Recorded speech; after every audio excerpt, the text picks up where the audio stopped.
আজকে বিজ্ঞান, আজকে সাহিত্য, আজকে দেশ পরিচালনা, আজকে রাষ্ট্রনায়ক প্রত্যেকটি ক্ষেত্রে নারী সমান দক্ষতা দেখাচ্ছে। ঠিক সেই সময়ে আপনার এই মন্তব্য নারী সমাজকে অপমান করা, নারী সমাজকে।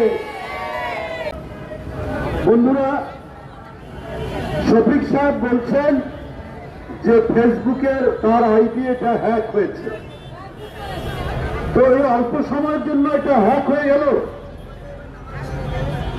যখন এটার তীব্র প্রতিক্রিয়া সারা দেশে শুরু হলো, ওইটা ফেসবুকে এই কথাটা আসার পরে সারা দেশে যখন ক্ষোভে ফেটে পড়েছে নারী সমাজ, তারপরে বলেছেন যে এটা হ্যাক হচ্ছে নাকি এটা কোনো লিটমাস টেস্ট ছিল। এই কথাটা বলে লিটমাস পেপারটা লাল হয় না নীল হয় এটা পরীক্ষা করলেন। এই নিয়ে জনমনে প্রশ্ন দেখা দিয়েছে। আজকে নারী সমাজ কেন ক্ষোভে ফেটে পড়েছে? যে কথাটি আপনার ভেরিফাই, এটা একজনের নামে নানা ফেক ভুয়া ফেসবুক অ্যাকাউন্ট অনেক খুলে, কিন্তু যেটা ভেরিফাই সেইটা হ্যাক হয়ে গেল আবার অল্প সময়ের জন্য।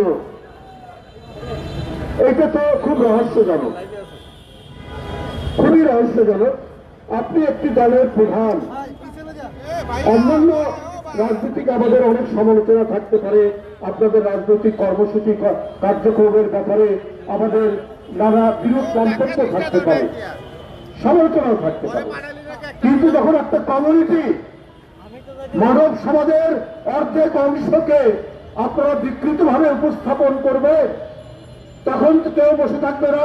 এই নারীর ভোটাধিকার, এই নারীর সমমর্যাদা, এই নারীর ক্ষমতায়ন, এই নারী পুরুষের সমান, আজকে বিজ্ঞান, আজকে সাহিত্য, আজকে দেশ পরিচালনা, আজকে রাষ্ট্রনায়ক প্রত্যেকটি ক্ষেত্রে নারী সমান দক্ষতা দেখাচ্ছে। ঠিক সেই সময়ে আপনার এই মন্তব্য নারী সমাজকে অপমান করা, নারী সমাজকে নানাভাবেই বিদ্রুপ করা। কেন? তো যে হেলেন বলেছে আরেকটি দেশ ওরা ধর্ম নিয়ে রাজনীতি করে, মেয়েদের লেখাপড়া বন্ধ করে দিয়েছে। আপনারা এখন বড় বড় কথা বলছেন ভোটের জন্য।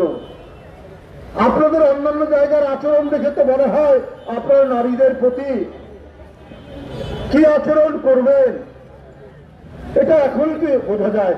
সকাল দেখলে যেমন সারাদিন বোঝা যায়, তাই আপনাদের কয়েকজনের বক্তব্য শুনলে মনে হয় যদি কোনোভাবে রাষ্ট্র ক্ষমতা পান তাহলে এই দেশের নারী সমাজ যে চরম দুর্গতির মধ্যে পড়বে সেইটা বলার অপেক্ষা রাখে না।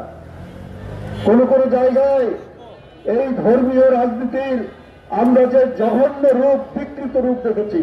অনার কিলিং, অনার কিলিং বলে একটা শব্দ। নিজের বোন একটু সাজগোজ করেছে, তার ওয়াল দিয়ে তার গলা কেটে দিয়েছে। এই ঘটনা ঘটেছে এই উগ্রবাদীদের দ্বারা। এই ধর্মীয় রাজনীতি যারা করেন তাদের রাজনীতির কারণে এই উগ্রতা জন্ম নিয়েছে।